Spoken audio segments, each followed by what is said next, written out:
Not even a trip to the Pentagon to honor the victims of 9/11 on this solemn anniversary slowed the president's steady stream of complaints and attacks today. Most of those grievances aired on his Twitter feed, where he came positively undone about a fresh round of head-to-head polls that show him losing to nearly a half a dozen Democrats.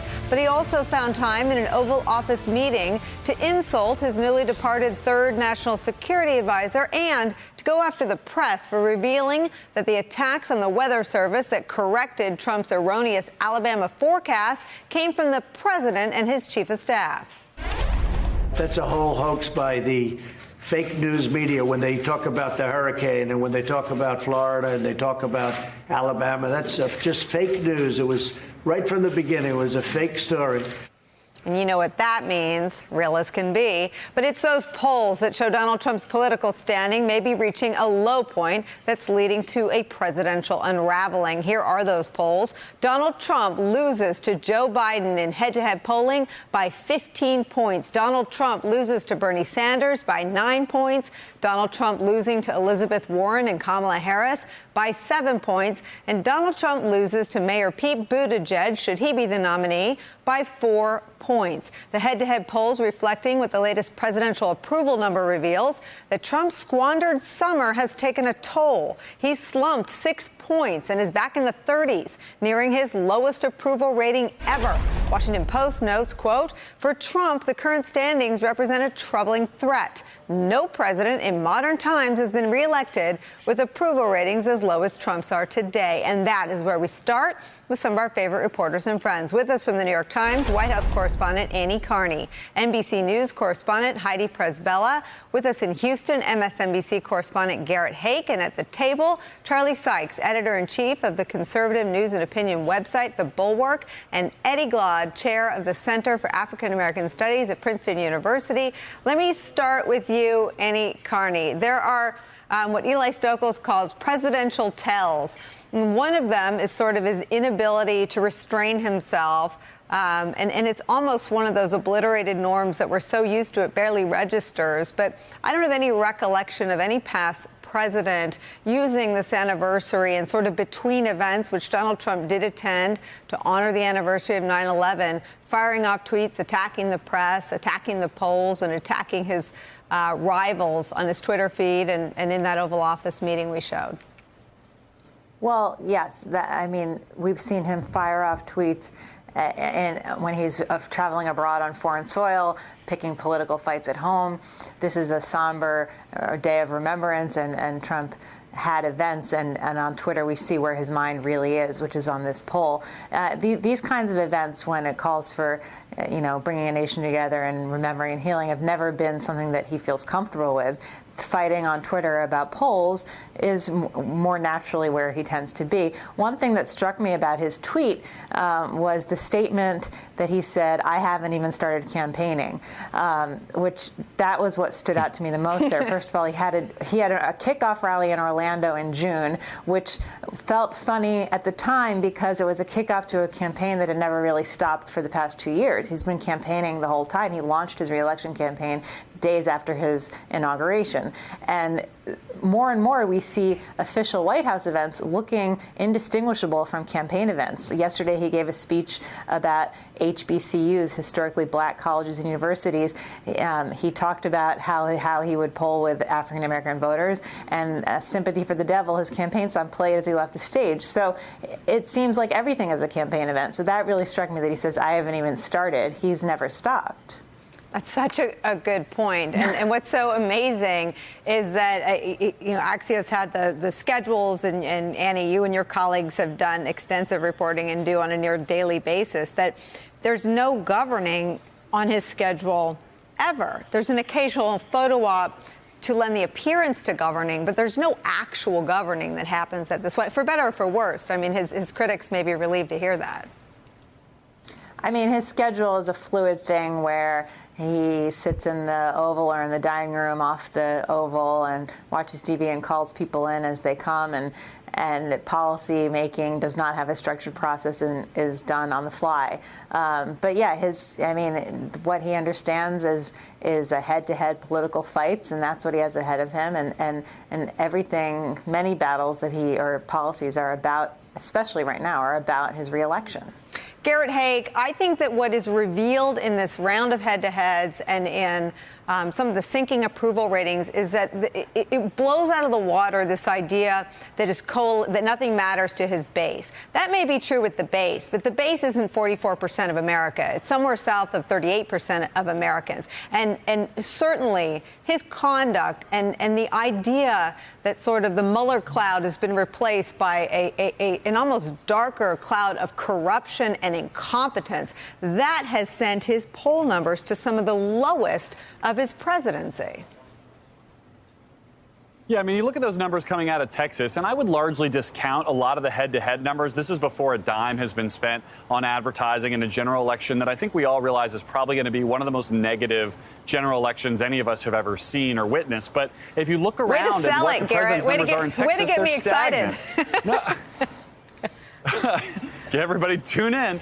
No, look, I mean, the president's numbers are stagnant even in a place like Texas for a number of reasons. I mean, he's completely turned off the suburban voters in this state. I mean, in Harris County, suburban Houston, where I am right now, all the Dallas suburbs, we started to see this in 2018 when a lot of these seats flipped to the Democrats. We're going to see more of those probably flipping in 2020 with all these Republican retirements that we've seen around the state here. And a lot of the key issues, the drums that President Trump likes to bang on, don't play that well in Texas. On trade, this is a state that is enormously dependent on trade. The trade war hurts here on a state that has been essentially bulletproof through the recession of the last 10 years. You know, Texas has gotten through that just fine, but the trade war makes people nervous here. And the immigration rhetoric doesn't work here either. Texans, no Mexicans. That is our next door neighbor here. The rhetoric has there's just a complete divorce between the rhetoric the president uses about immigration and what Texans, including Republicans and independents, see and feel every day. So yes, I think the border crisis, the images of kids in cages in Texas cities is far more damaging to President Trump among the voters he would like to reach here than anything about Mueller or Russia or how he got elected in 2016 ever was or would be. And for anyone listening in their car, while you were talking, Garrett, I put up the Texas approval rating, which is upside down. Donald Trump at only 45% approval, 50% disapproval. I want to ask you about guns. I can't believe I'm about to utter this sentence, but over the summer, you covered 2 mass shootings in the state of Texas. How has the gun issue changed, if at all, in the state of Texas? It's really interesting. Number one, we're seeing the Democratic voters across the country are now saying this is the most important issue to them. In Texas, the shooting in El Paso and then again in Odessa got a ton of news coverage here locally, even beyond what we were talking about nationally. You saw the governor of the state convene these panels to discuss it. Not a lot has come from that so far, but Texans have been super dialed in on it. I interviewed 4 of the Democrats who are running to be the candidate to take on John Cornyn in the Senate here next year. All of them had far more progressive gun control policies than I think you would have ever seen in the state of Texas. 3 out of the 4 said they were in favor of mandatory buybacks for assault weapons. Everybody is on board with universal background checks. That would have gotten you thrown out of events here in the state of Texas 6 years ago, maybe 4 years ago. You saw a little bit with the Beto O'Rourke campaign for Senate in 2018, pushing the limits on that a little bit in the Senate race here. The conversation has flipped dramatically in a state that has more guns than any other state,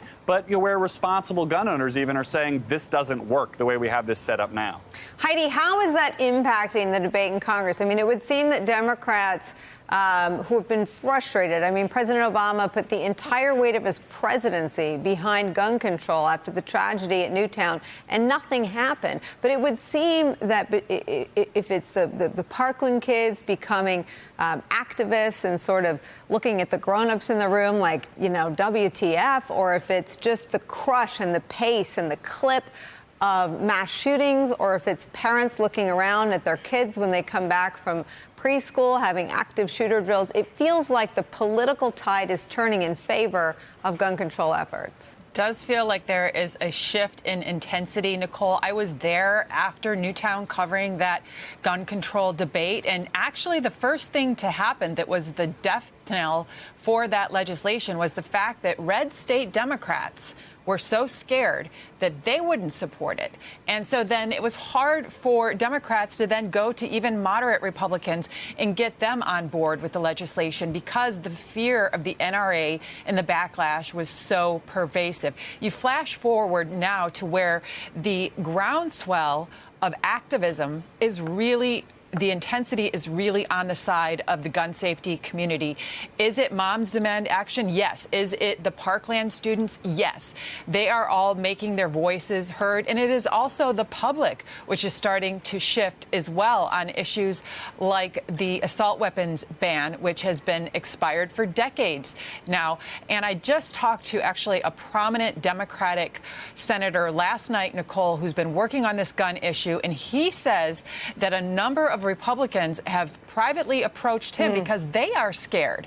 They want the president to bring something forward on background check. They're worried about their own political hides. And so the question is whether the president is going to show leadership here, because Mitch McConnell has made clear he's not putting anything on the floor that the president won't sign. And this president, after every massacre, seems to have a familiar pattern where he flirts and says that he's going to do background checks, and then the NRA gets a hold of him, shakes him back into obedience, and he pulls back. I don't think they shake very hard, Charlie. It's still galling, though, and I believe every word that Heidi's reporting. But what they're afraid of is their political fate. They're not galled, or they don't publicly speak about being galled by the clip of killings of innocents. Well, I mean, there's no question about it. This is a real problem for Republicans that have to run in suburban districts. But the fundamental dynamics of the politics have not changed, because Donald Trump is going to run a base-only election. And I think that he's afraid, and he's being told that this would rattle his base. Look, take those take those head-to-head national poll numbers for what they're worth, but also notice that in those swing states that he won from Hillary Clinton, those numbers are much, much closer. This election is not going to be decided in California. It's not going to be decided in New York. It's going to be decided in places like Ohio, Wisconsin, Pennsylvania, and Michigan. And this issue will play differently there in some of those areas. You don't see it shifting? You don't see it shifting? Oh, I mean, no, you got gun owners in favor of background checks. You got gun owners overwhelmingly in favor of red flag laws. Gun owners. And they always have been. But there is this fear of going up against that hardcore, intense base that the NRA represents. Now, I mean, we could be shocked by Donald Trump, but Donald Trump so far has not allowed any daylight between himself and the NRA, the hardliners on all of this. And if he doesn't move, the Republican Party is not going to move on all of this, and then I think they're going to pay a huge price at the polls. I think to focus just on Donald Trump's weakness would be a mistake. This is also about the strength of the Democratic field. Absolutely. You've got 5 candidates from Joe Biden, who just crushes Donald Trump in a national. And I understand the limitations of national head-to-head numbers. I've touted them when it's been my candidate on top, and I've dismissed them when it's been my candidate on the bottom. But the truth is, indicators are indicators, and the indicator is that at least 5 Democrats beat Donald Trump handily. And you know, Nicole, I think what it does is it allows us to put aside, at least for a moment, the question of electability as a way of determining who we should support in the Democratic field, because usually at least the argument in the preseason has been Biden is the one who can beat Trump. Well, now we have evidence, at least the polls have been consistent, to show that at least 5, 6 people can beat Trump. And so the question then becomes, what next? What ought we to consider, right? Do we need to consider where they stand on health care? Do we need to consider where they stand on immigration? How far left are they going? Where are they centrist? Where do they stand in the internal debate within the party? That's the second question. Then the third issue, I think, all of this boils down to turnout. It's going to be a base election. We know what really is going to matter here is whether or not Democrats can bring those folks who aren't voting to the polls, and whether or not Donald Trump can expand his base, where he can get those rural voters to come out in massive numbers. And this is what we saw in the North Carolina special election. We saw Donald Trump come down, generate some excitement, and then we saw all of these folks show up. And it had an impact, even with regards to those suburban voters who had turned their nose against Donald Trump. And this is key. His strategy, at least it seems to me, is to expand his base. Those white voters who don't vote, who are disaffected, and who are who are appealed to, who he appeals to by way of some of the ugly things. And the other thing, though, and Garrett mentioned how negative this campaign is going to be, Donald Trump knows he doesn't have to win this election. He has to have the Democrats lose it. He has to make them more toxic than he is. He's got to have, in 2016, among voters who hated both candidates, they broke heavily for him. I think you're going to have a big chunk of voters who are going to dislike both candidates by Election Day on 2020. And so the question is, can Donald Trump run a negative enough campaign to paint the Democrats as more of a threat to the Republic than he is? And I think that's going to be at the heart of his strategy. Annie Carney, you and your colleagues in the paper and on your Twitter feeds are pretty expert at sort of deciphering Donald Trump. And I've seen a lot of notes in the last sort of 36 hours about how to tell what really bothers him. And it would appear that when it came to John Bolton, it had less to do with policy differences. And other than loving Putin and wanting to have the Taliban at Camp David, I'm not sure what policy Donald Trump has really staked out as near and dear to himself. But he's mad about the idea or the allegation or the belief that Bolton leaked about him. And when it comes to these polls, I think that it's been pointed out to me that he's aware of his weak political standing at the moment, but it's the coverage of the polls that so enrages him. And same with the Democrats, that he's not convinced that socialism wouldn't sell to some elements of his base, maybe some working class white men that he counts on, that he's not convinced that wouldn't be a popular message, that all of it is sort of stagecraft, that none of it at this point means much of anything to this president. Someone made the point that I think is a really good one, that if you want to think about who Donald Trump is most afraid of in terms of the Democratic field, it's whoever they are talking about on TV the most in that moment. That so much of how he thinks is reacting to coverage, and it always is. You brought up the Bolton thing. The final straw, according to our reporting, was that Bolton appeared to try to sort of leak that he had disagreed with Trump about the meeting at Camp David with the Taliban, and also leaked this idea that Pence had agreed with him and not the president. This was the final straw. The leaking, the appearing in public to break with the president or contradict him. But yeah, he's watching how these people are playing. In terms of the campaign, the campaign operatives who are seasoned to some degree still believe that Biden would be the biggest challenge for them in the race, the hardest candidate to make the socialism argument against, the one who could most appeal to some of Trump's base and take that away from him. So yes, the polls show that all of the candidates are beating him now, and Biden obviously would not have the same grassroots appeal among Democratic voters, and who's to say he gets out the same kind of vote Elizabeth Warren would. But from the Trump campaign's perspective, he'd be the most, he still is mentioned to me most as the hardest challenger for Trump. Because he threatens that coalition. He threatens to appeal to the same kind of voters that Trump appeals to. All right, we have some breaking. Also, go ahead, Annie. Go ahead. No. I was just going to make one more point about the negatives. In terms of trying to drag his opponent's negatives or drive them up, he will never have an opponent whose negatives are as high as Hillary Clinton's were. That was a unique race where both candidates were really, both had like upside down numbers, that both were really disliked, and both voters had strong opinions of both of them that were hard and fast, and it was hard to change those. He will not have an opponent where there is a view quite like there was of Hillary Clinton. All right, I'm going to act out that breaking news graphic. Dun, dun, dun. Breaking news we're learning this hour. The Trump administration will not grant temporary protected status to people from the Bahamas displaced by Hurricane Dorian. The news comes as authorities there announced that there are now at least 2,500 people missing, 2,500 people as a result of Hurricane Dorian. NBC News' Julia Ainsley is here with more. Julia, I've watched your reporting yesterday on Morning Joe and other places, and it would appear that the worst case scenario for the victims of this hurricane has come to pass. Tell us about it. It is, Nicole. So temporary protected status has been granted at this point to 10 countries. There are over 300,000 people in the United States now with temporary protected status. They've left things like Haiti's 2010 earthquake, and they're allowed to live here and work here until the U.S. deems it safe to return to their country.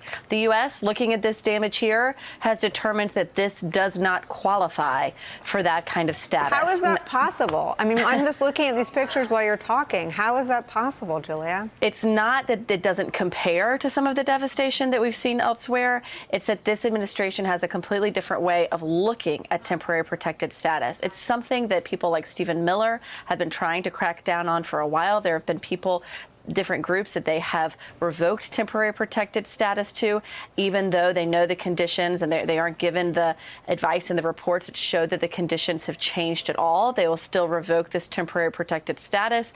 What they do have is a way for people from the Bahamas to come here temporarily on visas. That is, if they can find their passports and visas in the middle of all of this destruction, they can come to the United States temporarily, but that's very temporary and they cannot work. A temporary protected status would allow someone really to stay in the country for years, sometimes 10 or 15 years. We've seen people stay and they really plug into the community and almost become like Americans after they leave those countries. That will not be granted to the people from this place, which is devastating for them. If they're going to try to wait out however long it takes for the recovery of such devastation, they're going to need to be able to work in order to do that. And right now, the United States is saying that the State Department will not be authorizing or requesting temporary protected status on their behalf. It's unbelievable. Garrett, you said a couple minutes ago that the immigration issue cuts differently in Texas. I mean, I don't think that warning or scaring or fear-mongering about people from the Bahamas sounds like a particularly winning message in any battleground state, let alone in Texas. Is this the kind of sort of overreach on a topic like immigration that you're hearing on the campaign trail may have gone too far for some voters?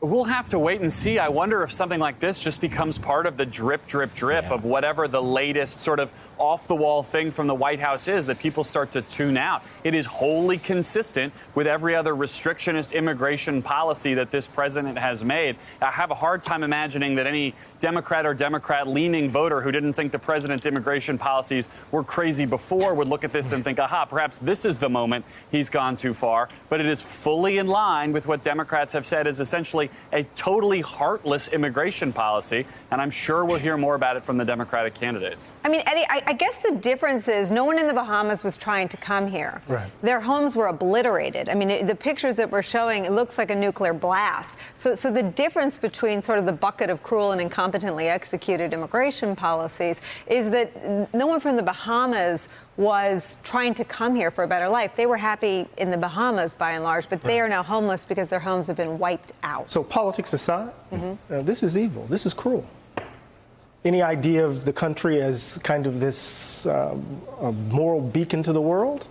This contradicts it quite clearly, right? This is what made America great, is that we were always there at moments like this. Well, not for black people. Well, exactly, because, and I'm going to apologize in advance for this, Donald Trump thinks of the Bahamas as a shithole country. And he doesn't want people from those countries to come here.